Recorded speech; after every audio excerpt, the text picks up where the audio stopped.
Seigneur. Toi qui es limité depuis des années, parce que tu poses des petites pas. Toi qui es limité depuis des années, parce que tu aspires à des petites choses. Je vais dire à un enfant de Dieu, commence à être audacieux. Commence à croire à ta position d'élévation. Commence à croire que cela est possible. Et si cela sera possible, cela ne peut que devenir possible lorsque toi-même tu croiras en cela.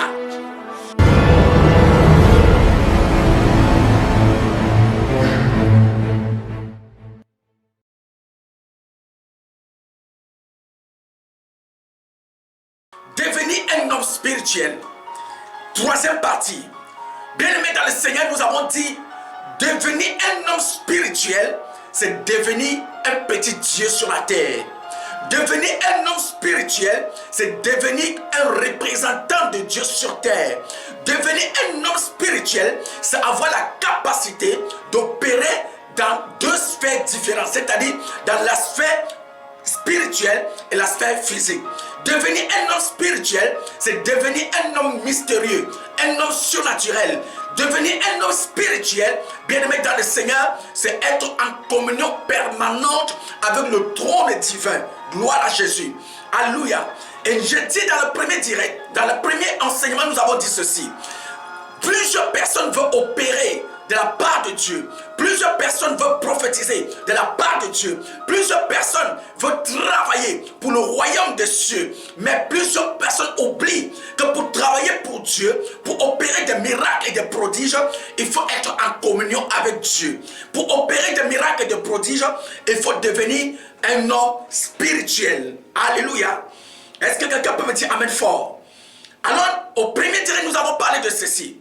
Devenir un homme spirituel, c'est avoir l'amour divin. Devenir un homme spirituel, c'est être saint, car Dieu qui nous a engendrés est saint. Et Dieu nous demande d'être saint.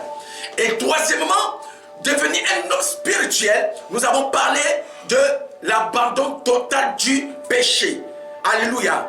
Mais aujourd'hui, nous allons toucher un point primordial. La foi sans laquelle nul n'est agréable à Dieu. Je répète, la foi sans laquelle nul n'est agréable à Dieu. Répète avec moi, Seigneur, donne-moi la foi. Dis avec autorité, Seigneur, j'ai besoin de la foi. Alléluia. Je vais lire notre verset de base à haute voix, Hébreux 11, verset 6 rapidement. Il faut que celui qui s'approche de Dieu croit que Dieu existe et qu'il est le rémunérateur de tous ceux qui le cherchent.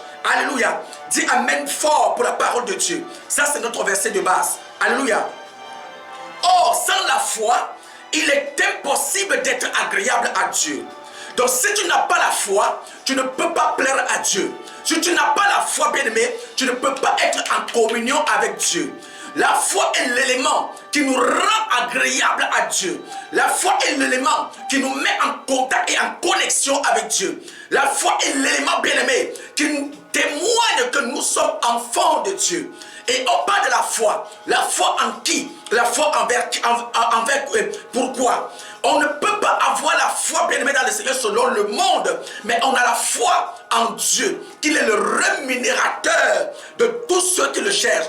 Que veut dire le rémunérateur de tous ceux qui le cherchent? Bien-aimé dans le Seigneur, beaucoup d'enfants de Dieu prient, beaucoup d'enfants de Dieu gênent, cherchant la face de Dieu, demandant des choses à l'Éternel. Seigneur, je veux ceci, je veux voyager. Seigneur, prends pitié de moi. Seigneur, je veux être élevé. Seigneur, je veux un emploi. Seigneur, je veux un travail. Mais plusieurs enfants de Dieu prient, mais ils n'ont pas la foi de ce qu'ils déclarent, de ce qu'ils prononcent de leurs lèvres. C'est pourquoi beaucoup d'enfants de Dieu prient. Mais après avoir prié pour une journée, pour 2 jours, ils abandonnent le sujet. Et pour déménager à un autre sujet, parce qu'ils se disent que Dieu ne les a pas répondu. Alléluia. Je dis à un enfant de Dieu, ne change pas ta requête ce matin. Ne change pas ta requête ce mois. Ne change pas ton sujet de prière cette année. Ce que tu as demandé à Dieu depuis janvier est encore valable devant le trône de l'Éternel. Si tu as la foi, bien-aimé dans le Seigneur, tu ne changeras pas de sujet. Beaucoup d'enfants de Dieu prient mal, ils demandent mal parce qu'ils n'ont pas la foi. C'est pourquoi en un clin d'œil, bien-aimé, tu peux multiplier des requêtes à Dieu. Seigneur, je veux l'argent. Après 2 jours, tu ne veux plus l'argent. Seigneur, je veux voyager. Après 2 jours, tu changes de prière. Seigneur, je veux me marier. Après 2 jours, tu changes de prière. Seigneur, je veux enfanter. Toutes ces multiplications de prières est le signe d'un manque de foi envers Dieu. Alléluia. La foi sans laquelle nul n'est agréable à Dieu.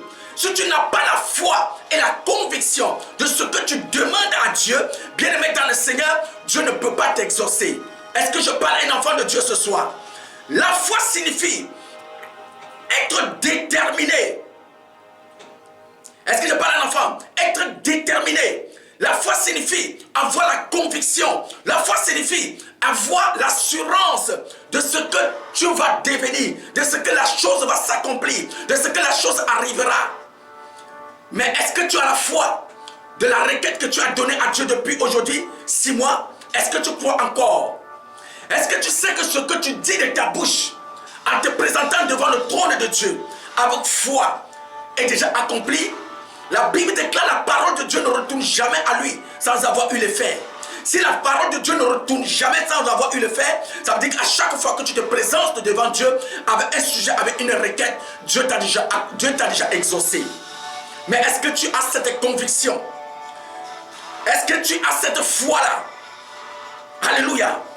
La foi ici détermine le degré de confiance qu'on a envers Dieu. Comme Daniel. Daniel va se présenter devant le trône de Dieu. Il va se mettre à prier. La Bible déclare, le premier jour de sa prière, Dieu a exaucé Daniel. Mais un ange est venu pour répondre à la requête de Daniel. Mais cet ange a été intercepté dans le monde des pestes. Et pendant 21 jours, Daniel va demeurer dans la présence de Dieu parce qu'il avait la ferme conviction que Dieu va le répondre. Il avait la foi que quel que soit ce qui se passe dans le surnaturel, Dieu va l'exaucer pendant 21 jours. Mais il y a des enfants de Dieu qui ont prié, ils ont demandé quelque chose à Dieu. Mais leur prière a été résistée dans le monde des pestes. Au lieu de persister, au lieu d'insister, au lieu de persévérer pour que la prière puisse percer le deuxième monde pour arriver au trône de Dieu, tu as abandonné la prière, tu as déménagé à une autre prière et le diable t'a gagné. Si Daniel avait arrêté de prier le premier jour, s'il avait arrêté de prier le deuxième, le troisième, le quatrième, le cinquième jour, l'ange devait finir le combat dans le monde spirituel, il devait retourner avec le sujet. Et Daniel devait dire, Dieu ne m'a pas exaucé. Beaucoup d'enfants de Dieu font cette erreur. Je vais dire à un enfant de Dieu, peut-être ta prière aussi a été interceptée dans le monde des pestes. Peut-être ta prière a été interceptée par un ange satanique, par un ange déchu, par un démoniaque. Mais je déclare ce matin, à cause de ce que tu m'écoutes, à cause de ce que tu entends ma voix, le feu du Saint-Esprit, le feu de l'Éternel des armées, consume cet ange ce matin, dans le nom puissant de Jésus-Christ. Que Dieu te donne la persévérance, que Dieu te donne d'insister, que Dieu te donne de prier, que Dieu te donne de demeurer dans sa présence. Même si tu attends, tu ne vois pas, continue de prier comme Daniel. Demeure devant la face de Dieu comme Daniel. Prie davantage comme Daniel. Ainsi soit-il, ainsi ta parole s'accomplira. Ce que tu as dit, ce que tu as demandé, tu le recevras. Ce que tu as formulé, tu le recevras. Même si ça tarde, attends seulement. C'est pourquoi Habakkuk dit, même si la prophétie attarde, attends-la. Elle s'accomplira certainement. Ce que tu as dit à Dieu, elle s'accomplira certainement. Mais aie la foi, enfant de Dieu.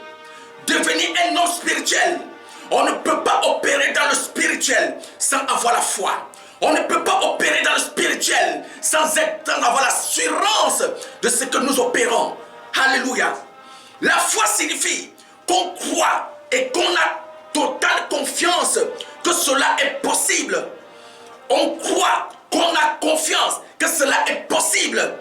Bien-aimés dans le Seigneur, le peuple d'Israël dans le désert, quand ils sont arrivés près de Jéricho, Caleb et Josué croyaient qu'il était possible de conquérir Jéricho et d'arriver à Canaan. Mais le peuple d'Israël ne regarde pas la possibilité de Dieu, la capacité de Dieu à opérer dans leur vie. Mais ils regardaient les géants qui étaient à Jéricho. Ils regardaient les forts, les puissants qui étaient à Jéricho. Ils se fiaient au mur de Jéricho et ils tremblaient. Ils avaient perdu confiance et ils ne voulaient pas entrer à Jéricho.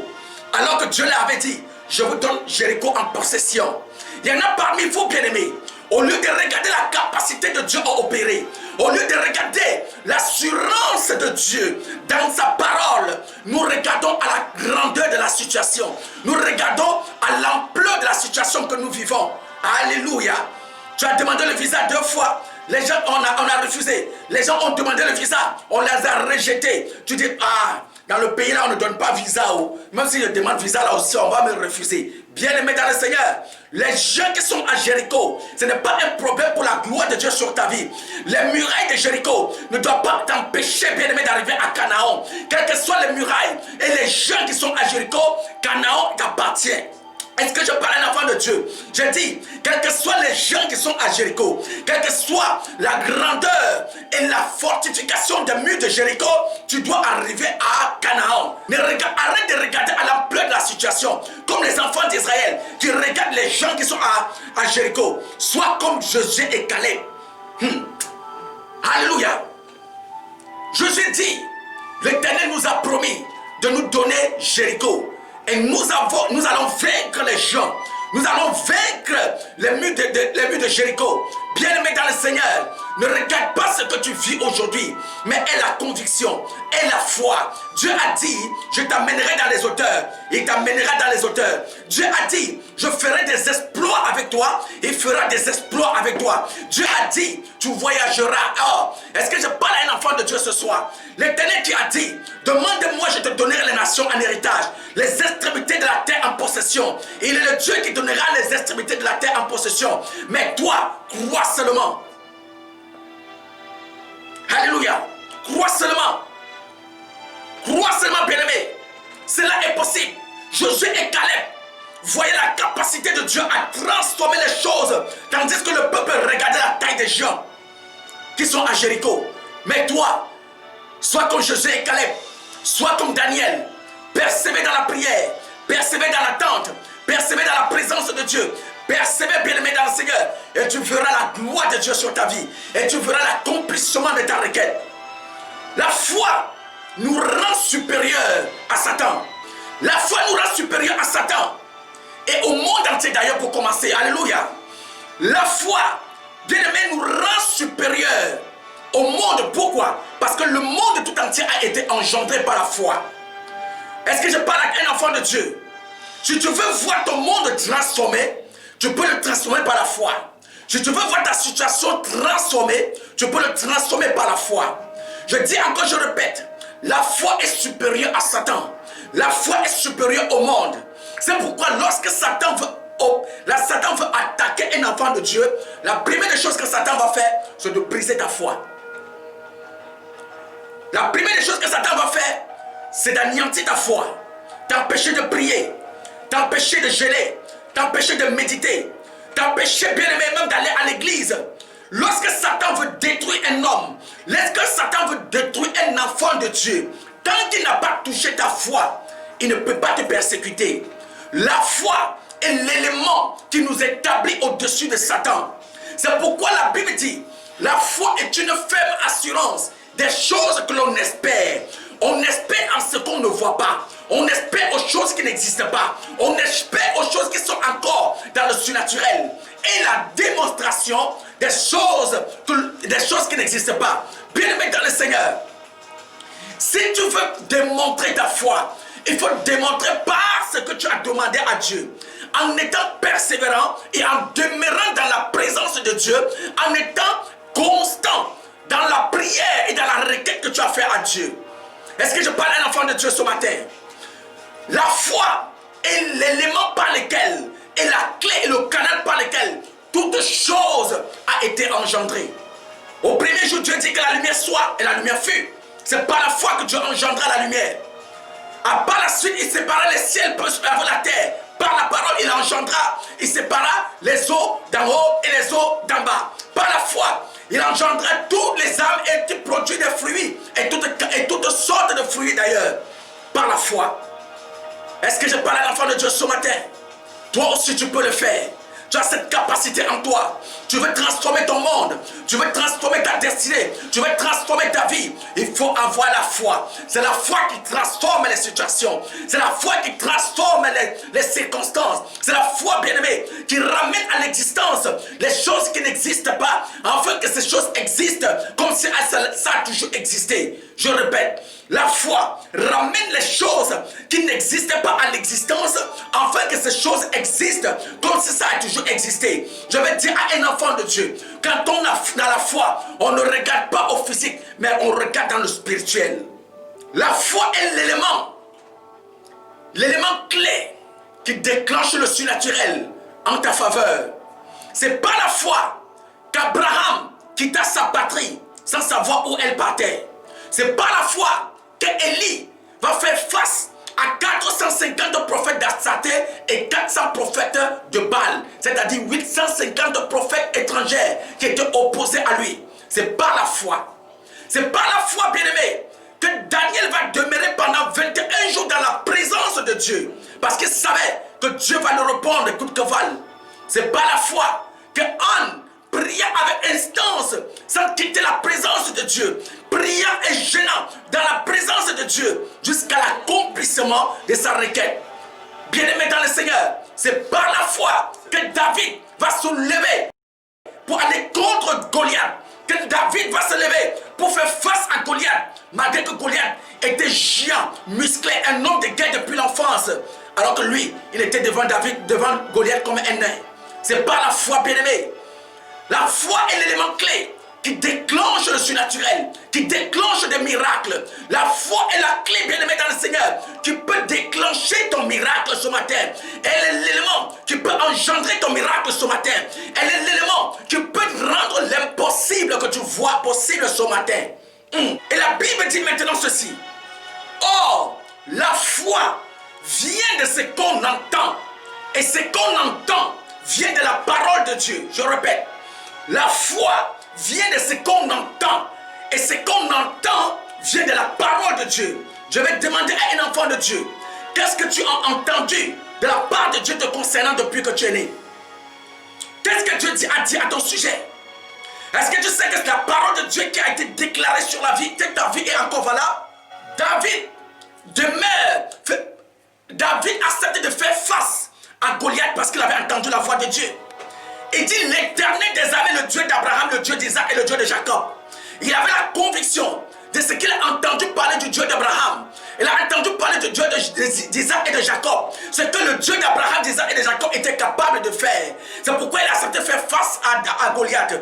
Daniel va demeurer 21 jours en priant, en gênant, malgré que la voix de Dieu semblait être incompréhensible, rare en cet instant-là. Mais il va demeurer dans la présence de Dieu à cause de ce qu'il avait entendu, de ce que la prophétie que Dieu avait relâchée.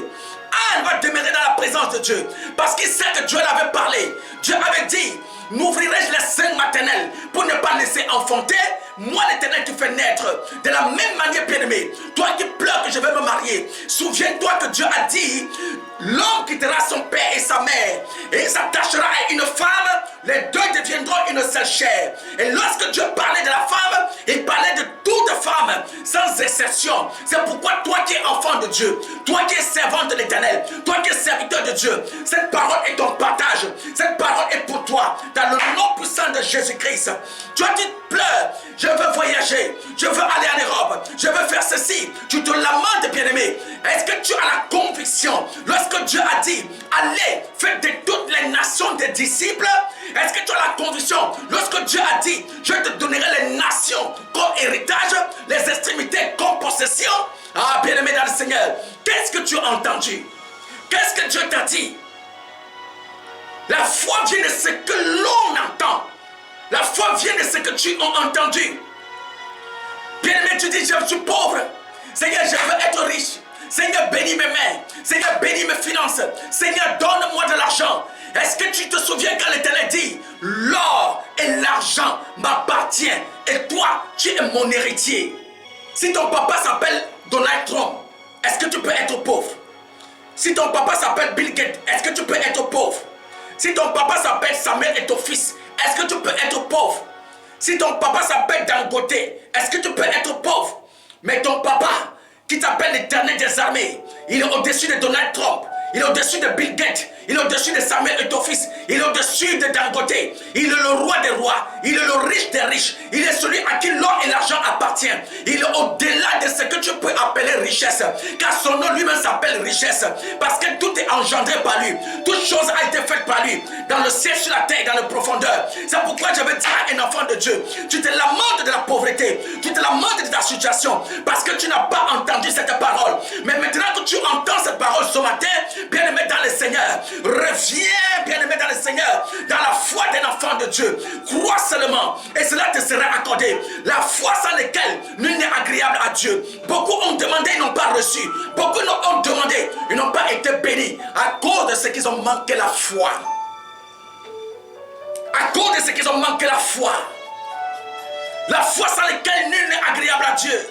Crois seulement, bien-aimé. Je dis ton papa, il est au-delà, il est au-dessus de Donald Trump, il est au-dessus de Bill Gates, il est au-dessus des multimilliardaires, des multimillionnaires, en CFA, en dollars, en euros de ce monde. Il est celui par qui toute chose a été faite. C'est pourquoi il dit, l'or et l'argent m'appartiennent. L'or et l'argent m'appartiennent. Et toutes les richesses de ce monde est à moi. Moi, l'Éternel des armées. Et toi, tu es l'héritier. Co-héritier avec Christ. Et tu pleures pour de l'argent. Qu'est-ce que Dieu t'a dit, bien-aimé, depuis le commencement? Où est ta foi, enfant de Dieu? Où est ta foi, sacerdoce royal? Où est ta foi, héritier du trône? Héritier de la gloire divine? Où est ta foi? Alléluia. La foi vient de ce que l'on entend. La foi vient de ce que l'on entend. Qu'est-ce que tu veux que Dieu ne t'a pas dit? Qu'est-ce que tu demandes que Dieu ne t'a pas dit? Qu'est-ce que tu aspires être ou devenir que Dieu ne t'a pas dit? N'est-ce pas, Jérémie nous dit, je connais des projets que j'ai forgés sur vous. Des projets que j'ai forgés sur vous. Donc vous êtes des sources de projets. Des sources de projets. Si tu veux de l'argent, l'argent est en toi. Si tu veux te marier, le mariage est en toi. Tu veux voyager, le voyage est en toi. Tu veux être élevé, l'élévation est en toi. Qu'est-ce que tu veux que Dieu fasse pour toi? La chose est déjà en toi. Parce que tu es une source de projet pour Dieu. Une source de projet pour Dieu. C'est impossible, bien-aimé, que tu sois dans la stagnation. On ne peut pas être une source de projet pour Dieu, être dans la stagnation. C'est impossible. C'est pourquoi je vais te dire, toi-même qui m'écoutes ce matin, ton ministère était en stagnation. Crois seulement, l'impact de ton ministère est en toi. Je dis l'impact de ton ministère est en toi. Toi qui es un homme de feu, un homme de prière, un homme de foi, et ta foi a été brisée à cause des circonstances, bien-aimé, tu peux te relever. Ce matin, je dis tu peux te relever. Est-ce que je parle à un enfant de Dieu ce matin? Tu es source de projet. La chose est en toi. La foi vient de ce que l'on entend. Et ce qu'on entend vient de la parole de Dieu. Qu'est-ce que Dieu t'a parlé? Qu'est-ce que Dieu t'a dit, enfant de Dieu? Alléluia. N'est-il pas écrit que tu serais toujours à la tête et non également à la queue?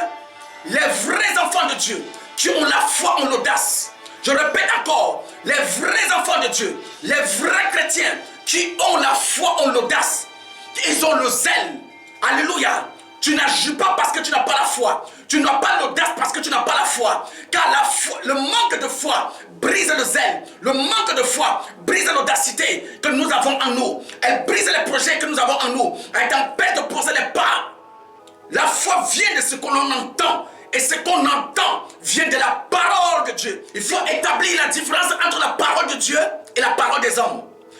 La Bible pouvait dire, la foi vient de ce que l'on entend. Et ce qu'on entend vient de la parole. Mais la Bible n'a pas dit vient de la parole, mais de la parole de Dieu. Donc il y a la parole de Dieu, il y a la parole des hommes. Et au-delà de la parole des hommes, il y a la parole de Satan. Satan est celui qui vient avec le mensonge. Et les hommes viennent avec les déceptions. Mais celui qui vient avec l'assurance et l'accomplissement s'appelle l'Éternel des armées. Je vais te dire quelque chose, bien-aimé. Le monde peut te décevoir. Le monde peut t'abandonner. Le monde peut t'humilier. Le monde peut t'ignorer. Mais il y a quelqu'un qu'on appelle l'Éternel des armées. Il ne peut jamais te laisser seul. Il ne peut jamais faillir en sa parole. C'est pourquoi la Bible déclare, bien-aimé dans le Seigneur, il est l'Éternel qui ne dort, qui ne sommeille. Il veille sur toi 24 sur 24. Même quand tu dors, même quand tu es distrait, même quand tu travailles, même quand tu sembles être déconnecté de sa présence, il continue davantage à veiller sur toi. C'est pourquoi je veux dire à un enfant de Dieu, ne donne pas ton oreille à n'importe qui.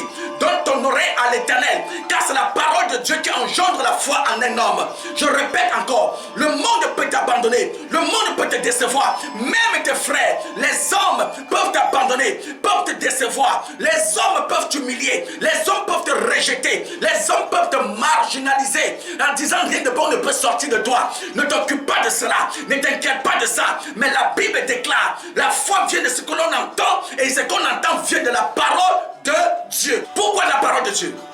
De la parole de Dieu, parce que la parole de Dieu vient avec assurance. La Bible déclare, c'est la parole de Dieu qui ne retourne jamais à lui sans avoir eu l'effet. Alléluia. Gloire à Jésus. Un homme peut parler aujourd'hui et demain changer de version. Un homme peut parler aujourd'hui et demain il revient sur sa parole. Un homme peut parler aujourd'hui et demain il ne respecte pas sa parole. Mais Dieu, lorsqu'il a parlé, il reste fidèle en sa parole. Lorsque Dieu a parlé, il reste fidèle, bien-aimé, à sa parole. C'est pourquoi Hébreu dit ceci: la parole de Dieu est une épée à double tranchante qui transperce jusqu'à séparer moelle et jointure, âme et esprit. Elles sonde les pensées du cœur et de l'esprit. Alléluia. C'est une épée à double tranchante. Même si c'est Satan qui passe sa coupe, les sorciers qui passent sa coupe, les démons qui passent sa coupe, rien ne peut stopper la parole de Dieu dans ta vie. Dis amen fort. Dis avec moi amen fort. Ce que je vais te dire pendant que je poursuis. Souviens-toi de ce que Dieu a dit en ton sujet ce soir. Et reviens à l'essentiel. Reviens à la base. Reviens à la source de la parole, de ce que Dieu t'a dit lorsque tu lui as connu. Lorsque Dieu t'a dit, lorsque tu es venu à lui, qu'est-ce que Dieu t'a dit? Souviens-toi, bien-aimé, reviens à cette parole. Il y a des requêtes que tu avais abandonnées. À cause de ce que tu te disais, ça a retardé. Bien-aimé, je dis, un ange a intercepté la réponse, c'est-à-dire la bénédiction de Daniel. La réponse à la requête de Daniel pendant 21 jours. Bien-aimé, un ange peut résister à ta prière pendant un mois, pendant 2 mois, pendant que tu pries. Un ange a résisté à ta prière. Tu pries, tu crois que Dieu t'entend, mais ta parole, ta prière n'a pas percé le 2e ciel pour arriver au trône de l'Éternel. Parce qu'il y a un ange qui refuse que Dieu ne t'exauce. Mais persévère et par la foi, cet ange sera foudroyé. Je dis par la foi, cet ange sera foudroyé. Par la foi, cet ange sera foudroyé dans le nom de Jésus. Bien-aimé, est-ce que tu sais que l'Éternel ne t'abandonnerait jamais? Est-ce que tu sais que Dieu te demande tout simplement d'invoquer son nom au jour de la détresse? Est-ce que tu sais, bien-aimé dans le Seigneur, que tu es un sacerdoce royal? Est-ce que tu sais ça? Est-ce que tu sais ça, où tu as perdu la foi, enfant de Dieu? Tu es un sacerdoce royal. Lorsqu'on parle d'un sacerdoce royal, ça veut dire que tu es un service sacré. Alléluia. Tu es un sacerdoce royal, un service sacré du royaume. Alléluia. Donc lorsque Dieu te regarde, bien-aimé, il voit la royauté en toi. Même quand Satan te regarde, c'est pourquoi Satan te persécute. C'est pourquoi tu as trop de problèmes. C'est pourquoi les gens te rejettent par-ci par-là. À cause de la royauté qui est en toi. À cause du sacerdoce qui est sur ta vie. À cause de la gloire de Dieu qui est sur ta vie. Jacques 2, verset 26. De même, comme le corps sans âme est un corps mort, la foi sans les œuvres est une foi morte. Qu'est-ce que je veux dire à un enfant de Dieu ce matin? Il y a beaucoup d'enfants de Dieu qui confondent la foi et qui confondent la grâce, je veux dire. Qui confondent la grâce et la foi. Alléluia. C'est pas parce que nous sommes au temps de la grâce que toute chose va s'accomplir d'un coup comme ça. Non. Si tu as la foi envers Dieu, où sont tes œuvres? Je viens de te parler d'Abraham. Abraham, bien-aimé, qui est le père de la foi aujourd'hui, a démontré sa foi par les œuvres. Je viens de te parler de David. David a démontré sa foi par les œuvres. Je te parlais de Daniel. Daniel a démontré sa foi par les œuvres. Je te parlais de Anne. Anne démontre sa foi par les œuvres. Mais où sont les œuvres de la foi, enfant de Dieu? Où sont les actions concrètes de ta foi? Et c'est là où je viens à la définition de la foi. La foi est une ferme assurance des choses que l'on espère et la démonstration. Où est la démonstration de ta foi? Où sont les actions concrètes de ce qui les actions qui démontrent que tu crois fermement que Dieu peut t'exaucer? Dans les actions de la foi, il y a plusieurs dimensions. Alléluia. Est-ce que je parle à l'enfant de Dieu? La prière seule ne suffit pas. Mais il faut poser des actes concrets qui vont ramener à l'existence ce que tu as demandé à Dieu. Il y a des personnes qui prient, mais qui ne voient pas l'accomplissement de leur prière. Dieu les a déjà exaucés depuis très longtemps, mais la chose est à leur portée. Mais ils ne voient pas l'accomplissement de la chose parce qu'ils se disent que Dieu va descendre du ciel pour accomplir, pour pouvoir réaliser la chose à leur place. Tu demandes à Dieu, je veux me marier. Alors quand on regarde ton comportement de la femme qui veut se marier, tu as un comportement de fillette. Tu dis, Seigneur, je veux me marier. Mais tu n'as pas le caractère d'une femme de foyer. Tu dis, Seigneur, je veux me marier. Alors que tu as un caractère qui repousse tous les ondes positives qui viennent à toi. Tu dis, Seigneur, je veux me marier. Mais lorsqu'un homme entre dans ta vie, c'est toi-même qui le rachasses à cause de ton comportement. Et tous les jours, tu dis, Seigneur, j'ai la foi, je veux me marier. Frère, c'est ça dans le Seigneur. Tu veux voyager. Le voyage ne va pas venir te trouver dans ton lit, dans la maison, parce que tu pries beaucoup. Parce que tu gênes trop, parce que tu médites trop. Le voyage viendra lorsque tu vas prendre des actions concrètes qui vont t'amener là où tu as demandé à l'Éternel. Lorsque tu dis, Seigneur, je veux voyager, commence à faire un visa. Tu dis, Seigneur, je veux voyager, commence à établir les documents qui demandent que tu aies un visa. Va à l'ambassade, dépose une demande de visa. Tu dis, Seigneur, je veux travailler, je veux prospérer. On ne peut pas prospérer parce qu'on prie trop. On ne peut pas prospérer parce qu'on gêne trop. On ne peut pas prospérer parce qu'on est trop spirituel. Alléluia. Parce qu'on fait trop la sanctification. Seigneur, je ne vole pas. Seigneur, je ne fornique pas. Je ne commets pas l'adultère. Oui, c'est pour ça que je suis sanctifié. Je serai béni. Et, bien aimé, tu vas dormir dans ta sanctification, là tu ne verras rien. Alléluia. Il faut avoir la foi. Mais il faut poser des actes. Tu veux être riche, il faut travailler, mon ami. Tu veux être riche, il faut être un entrepreneur. Tu veux être riche, il faut entreprendre. On ne peut écouter, enfant de Dieu. La foi ne signifie pas qu'on ne doit rien faire. La foi sans les œuvres est une foi morte. De même comme l'âme sans le corps sans âme est un corps mort, bien-aimé dans le Seigneur. Ça veut dire que lorsque tu dis, Seigneur, je veux être riche, il faut poser des pas qui vont déclencher une bénédiction financière dans ta vie. Il faut commencer des business. Il faut être un businessman qui va ainsi, les business que tu vas engendrer, des business que tu vas entreprendre vont déclencher le ciel sur ta vie. Dieu ne bénit que les fruits de nos mains. Dieu ne bénit que nos actions. Dieu ne bénit, bien-aimé dans le Seigneur, lorsque tu fais des pas. Alléluia. Tu pries trop. Tous les programmes de l'église, tu es là. Tu ne travailles pas. C'est pourquoi tu vas entrer dans les compromissions. Tu vas commencer à escroquer les gens. Tu vas commencer à mentir pour voler les gens. Tu vas commencer, bien-aimé dans le Seigneur, à te livrer ton corps pour de l'argent. Tu vas commencer à te retrouver peut-être dans les boîtes de nuit parce que tu vas boire une bière. Un homme va t'amener dans sa maison pour te donner de l'argent. Alléluia. Tu veux être béni? Travaille. Et Dieu bénira le fruit de tes mains. Tu veux être riche? Travaille.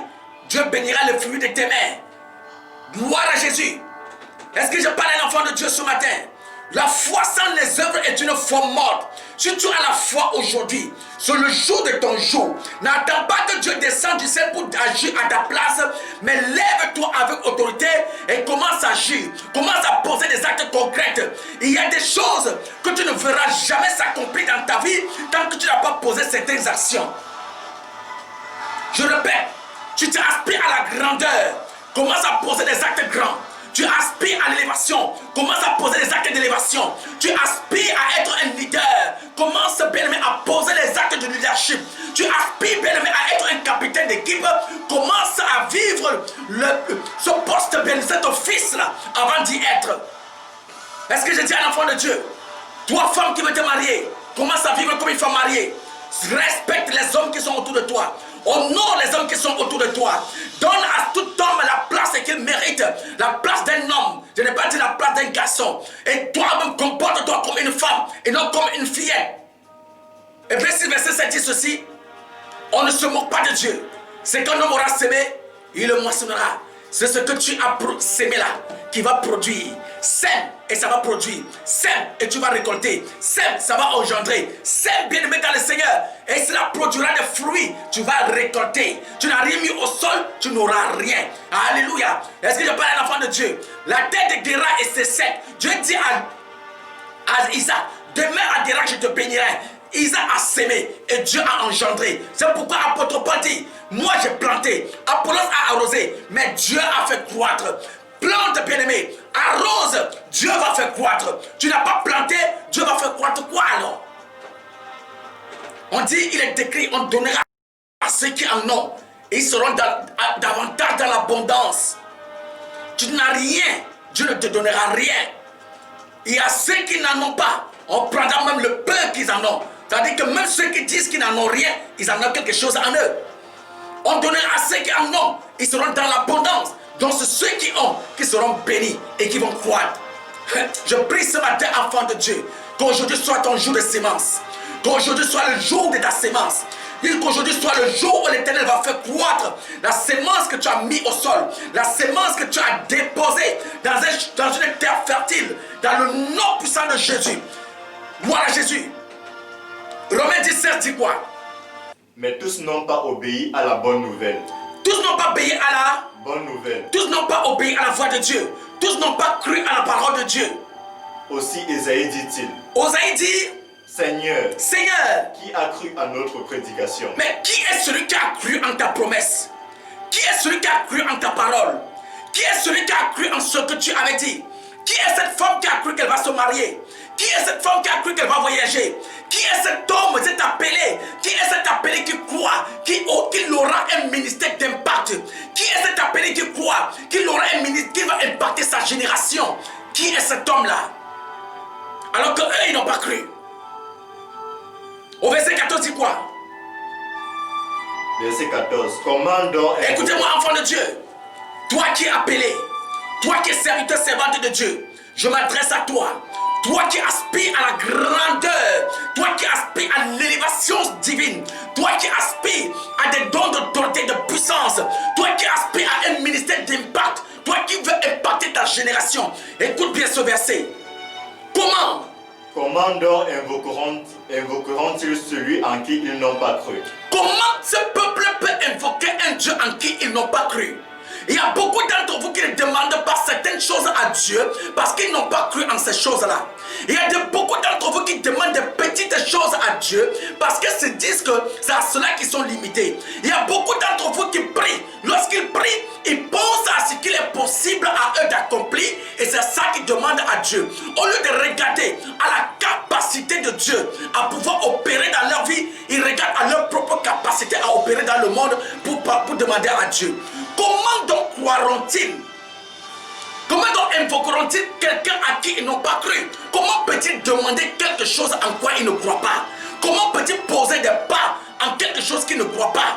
Frères et sœurs dans le Seigneur, toi qui es limité depuis des années, parce que tu poses des petites pas, toi qui es limité depuis des années, parce que tu aspires à des petites choses, je vais dire à un enfant de Dieu, commence à être audacieux. Commence à croire à ta position d'élévation. Commence à croire que cela t'est possible. Et si cela sera possible, cela ne peut que devenir possible lorsque toi-même tu croiras en cela. Est-ce que je parle à quelqu'un? On ne peut pas être un leader si on ne croit pas au leadership. On ne peut pas être élevé si on ne croit pas à l'élévation. On ne peut pas prophétiser si on ne croit pas au prophétique. On ne peut pas opérer des miracles et des prodiges si on ne croit pas aux miracles, on ne croit pas aux prodiges. Il y a des personnes, lorsqu'ils voient des prophéties aujourd'hui, Ils se disent que ce sont des scénarios montés. Il y a des personnes qui, quand ils voient la puissance de Dieu se manifester quelque part, ils se disent que ça, c'est la puissance de Satan. Comme ils ont traité Jésus de Belzébuth. Tu ne peux pas opérer dans la grandeur sans croire à la grandeur. Est-ce que tu crois à ta grandeur? Est-ce que tu crois à ton élévation? Est-ce que tu crois que tu peux être élevé? Je dis à un enfant de Dieu que personne ne te méprise, que personne ne te sous-estime, que personne ne te dit que tu ne peux pas, que personne ne te dit que tu es petit, tu vas demeurer petit. Non! Frères et sœurs dans le Seigneur, ce n'est pas ce que Dieu a dit dans ta situation. Et ce n'est pas ce que Dieu dit dans ta vie. Dieu n'a pas dit que tu demeureras petit. Il a dit que tu seras à la tête et non jamais à la queue. Dieu n'a pas dit que tu seras le dernier. Non, il a dit que tu seras toujours premier et non dernier. Dieu n'a pas dit que tu vas demeurer pauvre. Il dit, j'ai forgé des projets sur toi. Est-ce que tu crois à cela? Comment invoqueront-ils celui en qui ils n'ont pas cru? Comment peux-tu toi me poser des actions sur ce que tu n'as pas cru? C'est pourquoi tu ne vois pas certaines choses arriver à ta vie. C'est pourquoi tu ne vois pas ton élévation. Tu pries mais tu ne vois rien. Tu gênes mais tu ne vois rien. Tu es à l'église tous les jours mais tu ne vois rien. Parce que tu aspires à des petites choses. Alors que notre Dieu est le Dieu de la grande éloquence. Il est le Dieu de l'élévation. Il est le Dieu glorieux. Alléluia. Est-ce que je parle à quelqu'un ce matin? Et maintenant, je veux parler à toi, appelé de Dieu. Qu'est-ce qu'il dit par la suite? Et comment croiront-ils en celui dont ils n'ont pas entendu parler? Comment croiront-ils en celui dont ils n'ont pas entendu parler? On revient à la foi. La foi vient de ce que l'on entend. Ce qu'on entend vient de la parole de Dieu. Comment croiront-ils à celui dont ils n'ont pas entendu parler? Mais toi, qui m'écoutes ce matin, tu es comme le peuple d'Israël. Alléluia. Qui a écouté la parole de Dieu, mais jusque-là ne croit pas. Il a vu de miracles, mais il ne croit pas. Il a vu le Jésus-Christ se préfigurer à la montagne. Il a vu Jésus à la montagne de la préfiguration. Les trois apôtres avaient Jésus. Mais jusque-là, il continue à douter. C'est pourquoi je vais dire à un enfant de Dieu, si tu as entendu parler de Jésus, crois seulement. Il n'y a que ceux qui n'ont pas entendu parler de lui qui ne croient pas. Mais toi, tu as entendu parler. Mais tu continues davantage à douter. Tu continues davantage à douter de ta vie, de ton élévation.